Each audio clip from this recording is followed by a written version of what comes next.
Good morning students. देखो, आज हम लोग इनकम टैक्स जो हमारा एक पेपर है सेमेस्टर थर्ड में उस पर डिस्कस करेंगे। वैसे ये पेपर बहुत इम्पॉर्टेंट है। सेमेस्टर थर्ड के अलावे पहले ओल्ड कोर्स होता था, उसमें बीकॉम पार्ट थर्ड में पढ़ना होता था और पोस्ट ग्रेजुएशन लेवल पे भी पढ़ना है। तो इनकम टैक्स है क्या भाई, ये हमको समझने की ज़रूरत है। What is income tax? तो इनकम टैक्स दो शब्दों से बना है, इनकम और टैक्स। तो इनकम का अर्थ क्या हुआ पहले ही समझ लो। हमारे इनकम टैक्स एक्ट में इनकम की कोई परिभाषा नहीं दी गई है। इनकम टैक्स एक्ट 1961 में इंडिया में पास हुआ था सबसे पहली बार, लेकिन हमारे देश में इनकम टैक्स 1880 से शायद लगा है। 1880 से ही इनकम टैक्स हमारे देश में लगाया गया था अंग्रेजों के द्वारा। लेकिन हमारे देश में जो कानून बना इनकम टैक्स के लिए वह 1961 में पहली बार बना था।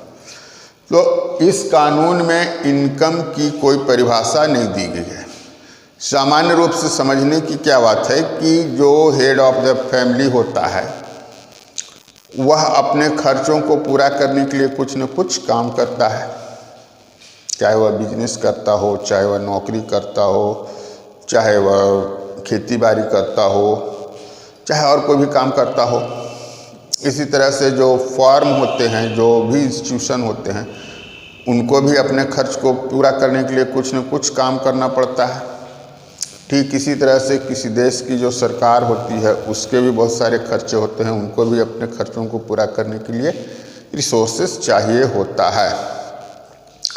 तो हम इनकम की बात कर रहे हैं, तो इनकम की तो ऐसे कोई स्पष्ट परिभाषा नहीं दी गई है। लेकिन सामान्य बोलचाल की भाषा में हमको क्या समझना है कि किसी व्यक्ति के द्वारा अपने जीविकोपार्जन के लिए जो कुछ भी किया जाता है उससे जो आय का उपार्जन होता है, जो इनकम वह जनरेट करता है जो काम करके, उससे जो भी जनरेट होता है इनकम के रूप में, उसी को हम उसका इनकम कहेंगे।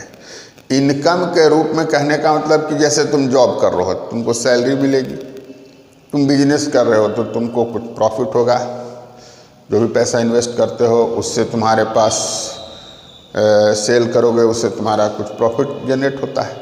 तो कहने का मतलब कि हम अपने लाइवलीहुड के लिए, अपने सामान्य जीवन यापन के लिए जो कुछ हमको ज़रूरत पड़ता है उसको प्राप्त करने के लिए हम कोई न कोई काम करते हैं। उस काम से जो कुछ हमको प्राप्त होता है वह इनकम कहलाएगा। हमारे इनकम टैक्स में इनकम के अंतर्गत बेसिक सैलरी, वेजेज, कमीशन, फी, बोनस, रेंट और भी बहुत तरह का कैपिटल गेन से रिलेटेड, बिजनेस एंड प्रोफेशन से रिलेटेड इनकम, फिर कुछ कैजुअल इनकम वगैरह वगैरह को शामिल किया गया है। तो आगे हम लोग डिस्कस करेंगे बारी बारी से। यहाँ पर आपको सामान्य रूप से ही समझना है कि कोई व्यक्ति, कोई संस्था अपने जो नॉर्मल ऑर्डिनरी कोर्स में जो भी काम करता है उससे जो जनरेट करता है वह इनकम कहलाता है। अब हम लोग को टैक्स समझना है। तो टैक्स क्या है? तो टैक्स को बोलते हैं सरकार को किया जाने वाला अनिवार्य भुगतान, compulsory payment to the government. यानी इसमें हम कोई टाल मटोल नहीं कर सकते हैं कि आज देंगे, 6 महीने के बाद देंगे, ऐसा करेंगे वैसा करेंगे, नहीं कर सकते। अगर आपके ऊपर इम्पोज किया गया है तो उसका पेमेंट निश्चित समय के अंदर आपको करना होगा। क्योंकि सरकार को भी बहुत सारे खर्च करने होते हैं, तो सरकार अपनी आमदनी कहाँ से जनरेट करती है? तो टैक्स लगाती है। टैक्स दो तरह के होते हैं, एक को हम बोलते हैं डायरेक्ट टैक्स और एक को बोलते हैं इनडायरेक्ट टैक्स। डायरेक्ट टैक्स का मतलब हुआ कि जिस व्यक्ति के ऊपर या जिस संस्था के ऊपर इसको इम्पोज किया गया उसका पेमेंट उसी को करना होगा, उसी व्यक्ति को करना होगा। वह अपने टैक्स को किसी दूसरे के ऊपर ट्रांसफ़र नहीं कर सकता है, यानी कि उसको किसी दूसरे व्यक्ति से वसूल नहीं कर सकता। जैसे हमारा इनकम टैक्स, अगर इनकम टैक्स की बात होगी तो हमारे ऊपर अगर इनकम टैक्स मेरे ऊपर लगाया गया तो हम भी उसका भुगतान करेंगे, उसको हम आपसे या दूसरे से नहीं वसूल सकते। इनडायरेक्ट टैक्स में क्या होता है कि लगाया किसी और पे जाता है लेकिन अंतिम भुगतान कंज्यूमर करता है। उदाहरण के लिए जो आप मान लिए ये जीन्स पहने हैं, तो जीन्स जिसने बनाया होगा उसको टैक्स देना हुआ उस क्या किया होगा कि अपने कॉस्ट में टैक्स को ऐड करके अपने डिस्ट्रीब्यूटर को ट्रांसफ़र कर दिया, डिस्ट्रीब्यूटर उस होलसेलर को दे दिया, होलसेलर उससे रिटेलर से वसूल लिया, रिटेलर फाइनली जो जीन्स खरीदा उससे वसूल लिया। तो लगाया गया था किसके ऊपर? मैन्युफैक्चरर के ऊपर, और फाइनल पेमेंट किसने किया? कंज्यूमर ने। तो यह जो होता है इम्पोस्ट किसी और पे किया जाता है और पेमेंट कोई और करता है, लेकिन इनकम टैक्स में ऐसी कोई बात नहीं होती है। जिसके ऊपर लगेगा उसी को इसका भुगतान करना पड़ेगा। तो यह हो गया हमारा इनकम और टैक्स। अब इसमें समझना है, इस कुछ सारे शब्द हैं जिनको आपको समझ लेना है, जिनके आधार पर आप इस चैप्टर को या इस पेपर को अच्छे ढंग से समझ पाइएगा। असेसी यानी करदाता, यानी जिसके ऊपर टैक्स इम्पोज किया जाएगा, जिसके ऊपर टैक्स लगाया जाएगा उसको बोलते हैं करदाता। यानी जो अपनी आमदनी पर गवर्नमेंट को टैक्स देगा। वह इंडिविजुअल हो सकता है, वह हिंदू अनडिवाइडेड फैमिली हो सकता है, वह बॉडी ऑफ इंडिविजुअल्स हो सकता है, वह एसोसिएशन ऑफ पर्सन हो सकता है, वह कोई फर्म हो सकता है, वह कंपनी हो सकती है, वह कोई आर्टिफिशियल पर्सन भी हो सकता है, वह कानून के द्वारा निर्मित कोई आर्टिफिशियल व्यक्ति भी हो सकता है। तो इन सारे लोगों को हम लोग यहाँ पे एसएसी बोलेंगे। इसके बाद आइए पर्सन यानी कि व्यक्ति। तो पर्सन के अंतर्गत भी केवल पर्सन ही नहीं आता है। पर्सन मतलब हो गया व्यक्ति, तो व्यक्ति को ही हम नहीं केवल मानेंगे कि वही पर्सन है। पर्सन के अंतर्गत भी ये सारे चीज़ आएंगे जिनको अभी हम लोग डिस्कस किए, जैसे कोई इंडिविजुअल व्यक्ति जैसे हेड ऑफ द फैमिली हुआ, इसी तरह से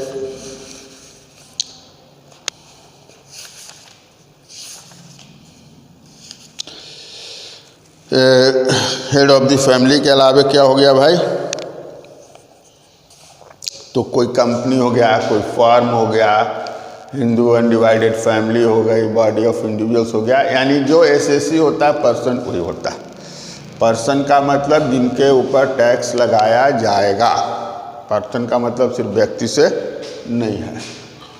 अब हो गया असेसमेंट ईयर। तो असेसमेंट ईयर को हिंदी में बोलेंगे कर निर्धारण वर्ष, यानी वह वर्ष जिस वर्ष आपके ऊपर टैक्स लगाया जा रहा है। असेसमेंट ईयर यानी कर निर्धारण वर्ष। यह कहाँ से शुरू होता है? तो 1 अप्रैल से और 31 मार्च तक, यानी गवर्नमेंट का जो ईयर होता है जिसको हम बोलते हैं फाइनेंशियल ईयर, फाइनेंशियल ईयर को ही हम लोग बोलेंगे असेसमेंट ईयर। अब असेसमेंट जिस साल तुम टैक्स लगा रहे हो वह तो हो गया असेसमेंट ईयर। तो टैक्स किस चीज़ पर लगाने वाले हैं हम लोग? इनकम पर। तो इनकम कब हमको पता चलेगा? जब साल कंप्लीट हो जाएगा। तो असेसमेंट ईयर के ठीक पीछे वाला जो फाइनेंशियल ईयर होता है उसको बोलेंगे प्रीवियस ईयर। असेसमेंट ईयर के पिछले फाइनेंशियल ईयर को बोलेंगे प्रीवियस ईयर। जैसे अभी हम लोग असेसमेंट कर रहे हैं 2020-2021 का। तो 2020-21 में हम किस इनकम पे टैक्स देंगे? जो पिछले साल हमने इनकम अर्न किया था। तो पिछले साल इनकम जो अर्न किया था उसका ईयर क्या माना जाएगा? तो 2019-20। 1 अप्रैल 2019 से 31 मार्च 2020 के बीच जो हमने इनकम जनरेट किया उस इनकम को टोटल करेंगे और उस पर 2020-21 में हम टैक्स देंगे। तो 2020-21 कहलाएगा असेसमेंट ईयर और 2019-20 कहलाएगा प्रीवियस ईयर। फाइनेंशियल ईयर तो सब लोग जान रहे हैं, 1 अप्रैल टू 31 मार्च का जो पीरियड होता है उसको क्या बोलते हैं? Financial year. इसके बाद लीगलिटी ऑफ इनकम के संबंध में क्या सोचना है भाई? तो इनकम जो इस पर हमको टैक्स देना है उसमें हमको टैक्स लगाते समय यह नहीं सोचना है कि यह लीगल इनकम है या इलीगल इनकम है। अब कई तरह के इलीगल इनकम भी हमारे पास होता है, जैसे मान लो घूस है, ब्राइब, या और भी कोई करप्शन के द्वारा आप पैसा जनरेट कर लेते हैं। तो जब आपके ऊपर चार्जेज आता है, जब आपकी आमदनी काउंट की जाती है, तो उस समय चाहे आप लीगल तरीके से अर्न किए हों या इलीगल तरीके से, पहले तो आपको उसका असेसमेंट करके उस पर टैक्स देना होता है। और अगर आपने कोई इलीगल तरीका अपनाया है तो उस इलीगल तरीके के लिए जो हमारे कानून में प्रावधान है जो सज़ा का, वह आपको भुगतना होगा। अगर आप प्रूफ होता है कि आप गिल्टी हैं, आप दोषी हैं, तो आपको सज़ा भी भुगतनी होगी। लेकिन जो भी इनकम आपने जनरेट किया गलत तरीके से, उस पर भी आपको टैक्स देना होगा। तो इसका मतलब हुआ कि इनकम टैक्स के लिए हमारा इनकम लीगल है या इलीगल है, इस पर बहुत ध्यान देने की ज़रूरत नहीं होती है, दोनों पर ही हमको टैक्स देना पड़ता है। अब आपको समझना है सोर्सेस ऑफ इनकम। तो इनकम टैक्स के पॉइंट ऑफ व्यू से हमारे इनकम को 5 सोर्स में डिवाइड किया गया है, 5 सोर्सेस ऑफ इनकम। सबसे पहला क्या हुआ? इनकम फ्रॉम सैलरी, यानी जो सैलरी होल्डर होते हैं। अब सैलरी होल्डर का मतलब केवल सैलरी पाने वाले से ही नहीं है, जो मजदूरी प्राप्त कर रहे हों, चाहे वह वीकली हो, चाहे वह डेली हो, चाहे वह क्वार्टरली हो, चाहे हाफ ईयरली हो, चाहे मंथली हो, किसी भी तरह की सैलरी या वेजेज इनकम टैक्स के पॉइंट ऑफ व्यू से दोनों को ही हम इनकम फ्रॉम सैलरी में ही रखते हैं। इनकम फ्रॉम सैलरी, चाहे वेजेज हो या सैलरी हो। तो पहला सोर्स ऑफ इनकम माना जाता है इनकम फ्रॉम सैलरी। तो स्वाभाविक रूप से उन लोगों के लिए हो गया जो जॉब कर रहे हैं, जो जॉब कर रहे हैं, या कुछ ऐसे जगह होता है जैसे कॉल फील्ड में उनको मजदूर कहा जाता है, लेकिन उनको डेली वेज पे या वीकली उनको मिलती है मजदूरी, तो वह भी सैलरी में ही काउंट होगा। तो इसका मतलब हुआ income from salary job holder के लिए हो गया। अब दूसरा जो स्रोत है, दूसरा जो सोर्स ऑफ इनकम है, उसको बोलते हैं income from house property. Income from house property, कुछ बड़े बड़े शहरों में हम लोग देखते हैं कि अपार्टमेंट्स होता है। अपार्टमेंट्स यानी एक बहुत बड़ा मकान जिसमें कई फ्लैट्स होते हैं, यानी सेपरेट यूनिट रेसिडेंस के पॉइंट ऑफ व्यू से 2 बेडरूम का है, 3 बेडरूम का, उसको बोलता है लोग 2BHK, यानी 2 बेडरूम, 1 हॉल और 1 किचन। B मतलब हो गया बेडरूम, H हो गया हॉल और K हो गया किचन। तो 2BHK, 3BHK, 4BHK, इस तरह से एक बड़ा सा अपार्टमेंट है, उसमें कई तरह इस तरह के फ्लैट्स बने हुए हैं। तो मान लिया कि आपके पास 4 अपार्टमेंट्स है जिसमें कुल मिला के 50 फ्लैट हैं या 60 फ्लैट हैं। तो सब में तो आप रहेंगे नहीं, आपने उसको किराए पर लगा दिया, उससे आपकी आमदनी हो रही है। कुछ कॉमर्शियल बिल्डिंग आपके पास है जिसमें बहुत सारे लोगों को आपने किराए पर दिया है, अपना अपना दुकान उन लोगों ने खोल रखा है, तो वहाँ भी आपको अच्छी खासी रेंट के रूप में पैसा मिल रहा है। तो यह आपके इनकम का दूसरा सोर्स माना जाता है।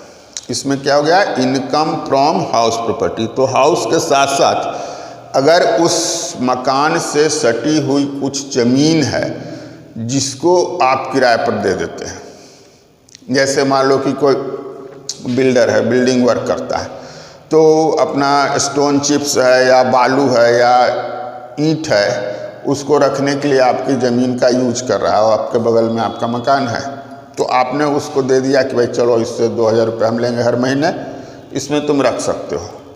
तो यह भी इनकम फ्रॉम हाउस प्रॉपर्टी में ही काउंट होगा। यानी इनकम फ्रॉम हाउस प्रॉपर्टी में क्या हो गया? तो आपके मकान और उससे लगी हुई ज़मीन से होने वाली आय इनकम फ्रॉम हाउस प्रॉपर्टी के अंदर टैक्सेबल होगा। तो यह मेरा दूसरा सोर्स ऑफ इनकम हुआ। इन्हीं सब को हम जोड़ के इनकम बोल देंगे उसको। यानी पहला इनकम का सोर्स क्या हुआ भाई? Income from salary sorry. दूसरा सोर्स क्या हो गया? Income from house property. तीसरा हो गया income from business and profession. Income from business and profession. कुछ लोग बिजनेस करते हैं और कुछ लोग प्रोफेशनल्स होते हैं। बिजनेस जिसके अंतर्गत हम सामान का क्रय विक्रय करते हैं, कुछ जो कंज्यूमर गुड्स है या जो कैपिटल गुड्स है उसको हम बनाते हैं या बेचते हैं, या हम बनाया लाते हैं और उसको बेचते हैं, या फिर हम उसको बना कर बेचते हैं, मैन्युफैक्चरिंग करते हैं। तो यह हो गया इनकम फ्रॉम बिजनेस। और प्रोफेशनल्स में प्रोफेशन किसको कहेंगे? प्रोफेशन के अंतर्गत कुछ स्पेशल नॉलेज, स्पेशल डिग्री और कुछ प्रोफेशनल इथिक्स को फॉलो करके सर्विस प्रोवाइड किया जाता है। जैसे डॉक्टर्स हैं, डॉक्टर्स को MBBS की डिग्री लेनी होती है या और भी हायर डिग्री लेते हैं लोग, MS है, MD है। उसके बाद उनका एक एसोसिएशन होता है जिसको हम बोलते हैं मेडिकल काउंसिल ऑफ इंडिया। उसके मेंबर बनते हैं, उसके नॉर्म्स को, उसके डिसिप्लिन को उनको फॉलो करना होता है और उसके बाद अपनी सर्विस प्रोवाइड करते हैं और उनकी इनकम जनरेट होती है। इसी तरह से लॉयर्स हैं, उनके लिए भी एक एसोसिएशन है जिसको हम बोलते हैं बार काउंसिल ऑफ इंडिया। तो जो भी लॉयर होंगे उनको उसका मेंबर बनना होता है और फिर वो अपना एक्सपर्टीज़ जो उनको लॉयरशिप में यानी कि LLB करके जो उन्होंने नॉलेज गेन किया है उसके आधार पे आपके केस को प्लीड करते हैं, तो उसके बदले आप उनको फी देते हैं। तो यह उनका हो गया। तो इन सब को बोला जाता है प्रोफेशनल। इसी तरह से आर्किटेक्ट हो गए, इंजीनियर्स जो बिल्डिंग बनाते हैं, तो उनका भी फी होता है, उनका भी जो बिजनेस होगा वह इनकम फ्रॉम प्रोफेशन में आएगा। तो इनकम फ्रॉम बिजनेस या इनकम फ्रॉम प्रोफेशन, ये दोनों के लिए एक ही हेड है जिसको हम बोलते हैं income from business and profession. इसके बाद हो गया income from capital gain. Capital gain जिसको हिंदी में बोलेंगे पूंजीगत लाभ। अब किसी व्यक्ति के पास मान लो बहुत सारा ज़मीन है, तो वह ज़रूरत के हिसाब से उसको बेचता है और उसको बेचने से लाभ होता है। मान लो 20 साल पहले किसी ने ज़मीन खरीदा था और अब उसको बेच रहा है, तो स्वाभाविक रूप से उस समय कम सस्ते दर पे खरीदा होगा, अब बेचेगा तो उसको ज़्यादा पैसा मिलेगा, यानी उसको प्रॉफिट होगा। इसी तरह से कुछ ज्वेलरीज होती हैं या और भी कुछ चीज़ है जो कैपिटल गुड्स हमारे पास है। तो ऐसी संपत्ति, इसमें दो तरह की बात होती है, एक को हम बोलते हैं शॉर्ट टर्म कैपिटल गेन और एक को बोलते हैं लॉन्ग टर्म कैपिटल गेन। तो जो एसेट्स हमारे पास 36 मंथ से कम पीरियड से हमारे ओनरशिप में है, हमारे पोसेशन में है, उसको बेचने से अगर कोई प्रॉफिट होता है या कोई लॉस होता है तो उसको बोलते हैं शॉर्ट टर्म कैपिटल गेन या शॉर्ट टर्म कैपिटल लॉस।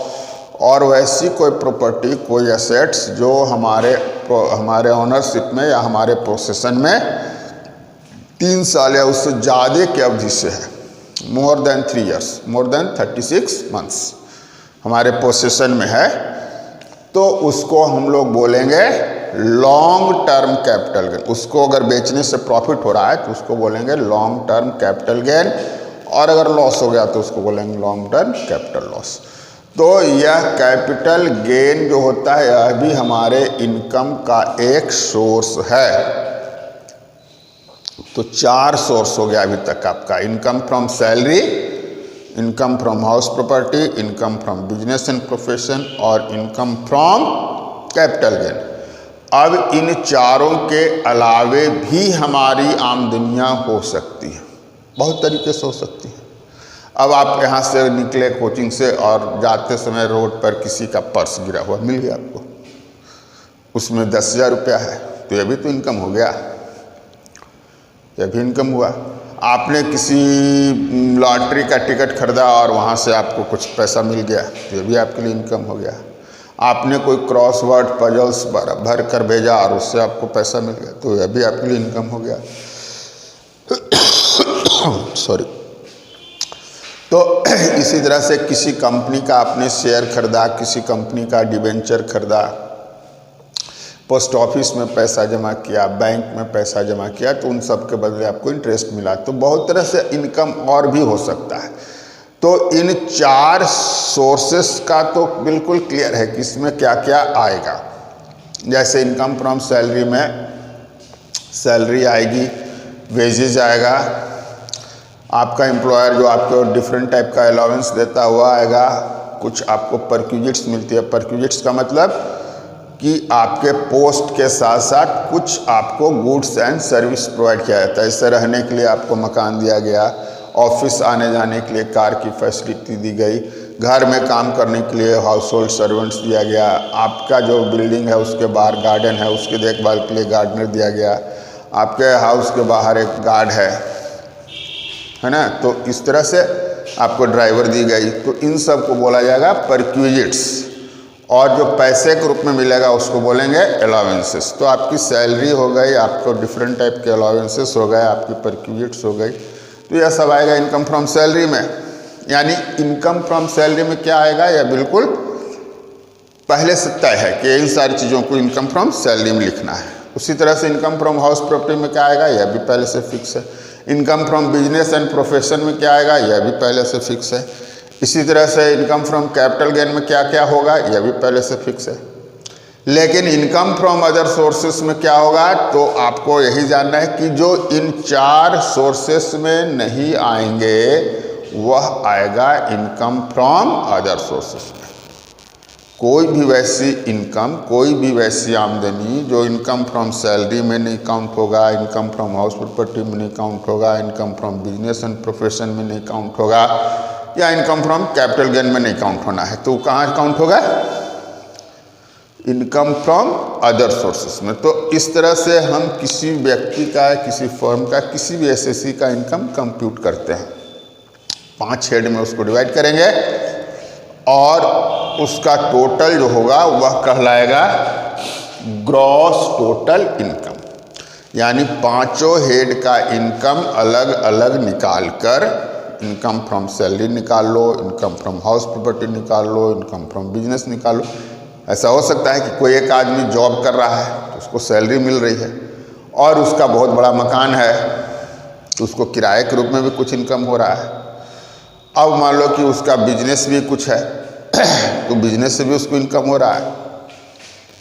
इसी तरह से वह उसके पास कुछ ऐसा प्रॉपर्टी है जिसको बेचा और उसको प्रॉफिट हुआ, कैपिटल गेन हो गया। तो इसके अलावा हो सकता है वो लॉटरी का टिकट खरीदा हो, उसको लॉटरी मिल गया। वो हॉर्स रेस में पार्टिसिपेट करता हो, वहाँ हॉर्स रेस विनिंग हो गया उसको। वो हो सकता है क्रॉसवर्ड पजल्स भरा, उससे उसकी इनकम हो गई। उसको बैंक में पैसा जमा किया, वहाँ से इंटरेस्ट मिल गया।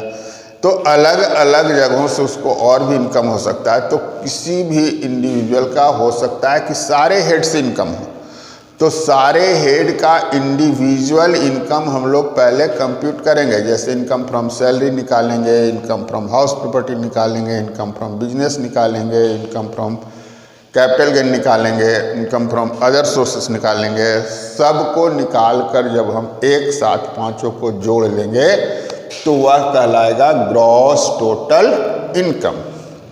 अब इस ग्रॉस टोटल इनकम में से कुछ चीज़ों को घटाना होता है जो हमारे इनकम टैक्स में प्रोविज़न है। तो इसके लिए सेक्शन 80C 80C से लेकर 80U तक डिडक्शंस दिए गए हैं। अलग अलग कंडीशंस को आप अगर फुलफिल करते हैं तो आपको कुछ रिबेट मिलेगा, कुछ डिडक्शन मिलेगा, यानी कि आपके इनकम में से कुछ चीज़ों को घटा दिया जाएगा। तो घटने के बाद यानी कि 80C से 80U तक जो होता है उसको बोलेंगे डिडक्शन। तो ग्रॉस टोटल इनकम से डिडक्शन घटाकर जो आएगा उसको बोलेंगे टोटल इनकम या टैक्सेबल इनकम, जिस पर आपको टैक्स देना पड़ेगा। ग्रॉस टोटल इनकम में हाँ अलग अलग जो होता है, हेड वाइज भी कुछ डिडक्शन होता है, तो वह तो होगा। जैसे कि हम लोग पढ़ेंगे इनकम फ्रॉम सैलरी, तो उसमें सेक्शन 16(1) में हमको देना है स्टैंडर्ड डिडक्शन। सेक्शन 16(2) में हम लोग देंगे इंटरटेनमेंट अलाउंस के लिए डिडक्शन। कुछ टर्म कंडीशन फुलफिल करने के बाद गवर्नमेंट एम्प्लॉइज को मिलेगा। उसी तरह से सेक्शन 16(3) में देते हैं हम लोग प्रोफेशनल टैक्स या एम्प्लॉयमेंट टैक्स का डिडक्शन। तो हेड वाइज डिडक्शन, तो हेड का जब इनकम निकालना है वहीं पे घटा देना है। और यह जो 80C से 80U तक का जो डिडक्शन होता है, यह एक्चुअल में वह डिडक्शन है जो टोटल इनकम कंप्यूट करते समय आपको देना है।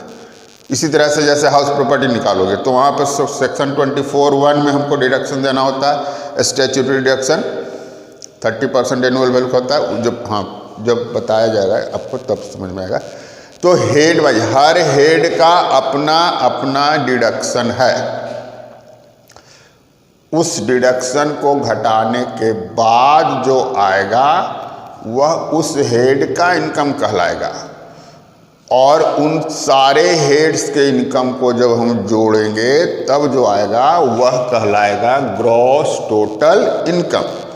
और ग्रॉस टोटल इनकम में कुछ डिडक्शन अलग से दिए जाएंगे हेड के अलावे, जो सेक्शन 80C से सेक्शन 80U तक होते हैं।